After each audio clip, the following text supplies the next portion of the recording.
মধুৰী আমৰ গছ। চীন দেশৰ এখন চহৰৰ এজন মানুহৰ ঘৰত এজোপা মধুৰী আমৰ গছ আছিল। সেই গছৰ মধুৰীবিলাক অতি ৰসাল আৰু মিঠা আছিল।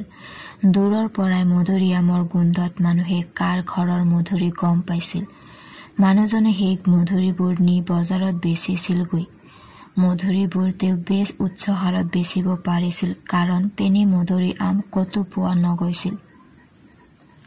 ফলত তেওঁ সেইবোৰ বেচি বহুত ধন পাইছিল।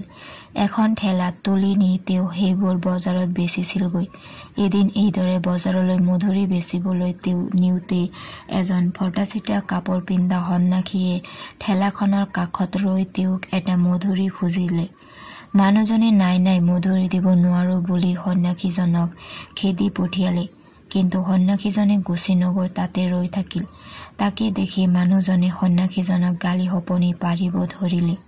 সন্যাসীজনে খং নকৰি বিনীতভাৱে ক'লে, মহাশয়, আপোনাৰ ঠেলাখনত শ মধুৰী আছে। মই মাত্ৰ এটাহে খুজিছো। ইমানবিলাক মধুৰীৰ মাজৰ পৰা এটা দিলে আপোনাৰ একো লোকচান নহয়। আপুনি যে সেইটোৰ পৰা পইচা নাপালে সেই কথা আপুনি গমেই নাপাব। তেনেস্থলত আপুনি ইমান খং কৰিছে কিয়? চাৰিওফালৰ মানুহবোৰে ঘটনাটো দেখি আছিল। তাৰে এজনে আগবাঢ়ি আহি ক'লে, হেৰি ডাঙৰীয়া, একেবাৰে সৰু বেয়া চাই এটা দি সন্যাসীজনক বিদায় দিয়ক। এইবিলাকক খং কৰি লাভ নাই। কিন্তু মানুহজনে ইমান আকুৰগোজ হৈ লাগিল যে সৰুৱেই হওক বা বেয়াই হওক একোৱেই দিবলৈ সন্মত নহল। হুলস্থুল ক্ৰমে বেছি হৈ অহা দেখি সেই ঠাইৰ গীৰ্জাৰ কৰ্মচাৰী এজনে নিজে মানুহজনৰ পৰা এটা মধুৰী কিনি সন্যাসীজনক দি দিলে। সন্যাসীজনে ধন্যবাদ দি মানুহজনৰ পৰা মধুৰীটো ললে আৰু চাৰিওফালে ভিৰ কৰা জনতাৰ ফালে চাই ক'লে, আমি সন্যাসীবোৰে আমাৰ নিজৰ ঘৰ দুৱাৰ, আপোনজন, ধন দৌলত সকলো এৰি থৈ আহিছো। কিন্তু এই সকলো ত্যাগ কৰাৰ পাছতো যেতিয়া মানুহৰ স্বাৰ্থপৰতা, কৃপণ স্বভাৱ আৰু হিংসা পৰায়ণতা আদি কুস্বভাৱবিলাক দেখা পাওঁ, তেতিয়া আমাৰ বৰ দুখ লাগে। মোৰ নিজৰ কিছুমান অতি সুস্বাদু মহমহীয়া গোন্ধৰ মধুৰী আম আছে। মই এতিয়া সেইবিলাক আপোনালোকক দেখুৱাম। মানুহবিলাকে আচৰিত হৈ সুধিলে, আপোনাৰ নিজৰে যদি মধুৰী আছে তেনেহলে আপুনি সেইবিলাককে নাখাই লোকৰ পৰা খুজিছেহি কিয়? কাৰণ এই মধুৰীবোৰৰ গুটি এটা মোক লাগে। মই সেইটোৰ পৰা বুলি গজাব খুজিছো। এই বুলি কৈ সন্যাসীজনে মধুৰীটো খাবলৈ ধৰিলে।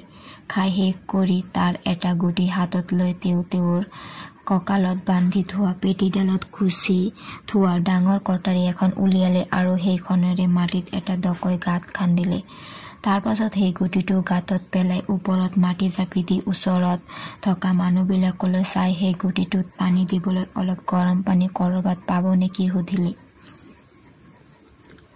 কাণ্ড দেখি মানুহবিলাকৰ হাঁহি উঠিল আৰু তাৰে এজন ৰসিক মানুহে ওচৰৰে দোকান এখনৰ পৰা অলপ উতলা গৰম পানী আনি তেওঁক দিলেহি। সন্যাসীজনে সেই গৰম পানীখিনি লৈ গাঁতটোত ঢালিবলৈ ধৰিলে। অলপ পিছতে সেই ঠাইতে গুটিটোৱে গজালি মেলা দেখি সকলোৰে চকু কপালত উঠিল। লাহে লাহে গজালিটো ক্ৰমে ডাঙৰ। প্ৰথমে গজালিটোত পাত ধৰিলে, লাহে লাহে ডাঙৰ হৈ গছ হ'ল। গছজোপাত ডাল পাত ওলাবলৈ ধৰিলে। ডালবিলাক পাতেৰে ভৰি জোপোহা হৈ পৰিল। ফুল ফুলিল আৰু তাৰ পাছত কুলিয়াবলৈ ধৰিলে। অৱশেষত পকা সোণ বৰণীয়া সুগন্ধি ফলেৰে গছজোপা ভৰি পৰিল। এটা এটাকৈ ফলবোৰ ছিঙি সন্যাসীজনে মানুহবিলাকক বিলাবলৈ ধৰিলে। সকলোবোৰ ফল বিলোৱা হলত সন্যাসীজনে পুনৰ কটাৰীখন লৈ বহু সময় ধৰি গছজোপা কাটিলে। কটা গছজোপা যেতিয়া বাগৰি পৰিল, তেতিয়া ডালে পাতে গোটেই গছজোপা তেওঁ কান্ধত লৈ সেই ঠাইৰ পৰা আঁতৰি গ'ল। ইমান সময়ে এই কাণ্ডবোৰ আদিৰে পৰা অন্তলৈকে আন মানুহৰ লগতে সেই বেপাৰীজনেও নিজৰ বেপাৰৰ কথা পাহৰি স্তব্ধ হৈ চাই আছিল। এতিয়া সকলো শেষ হলত তেওঁ তেওঁৰ ঠেলাখনৰ ওচৰ পালেগৈ।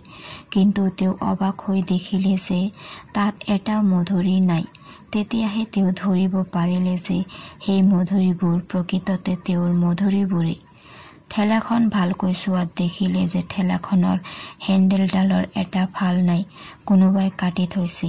খঙতে একো নাই হৈ তেওঁ সন্যাসীজনক খেদা মাৰি গৈ কেঁকুৰিটো ঘূৰোতেই দেখিলে হেণ্ডেলডাল পৰি আছে।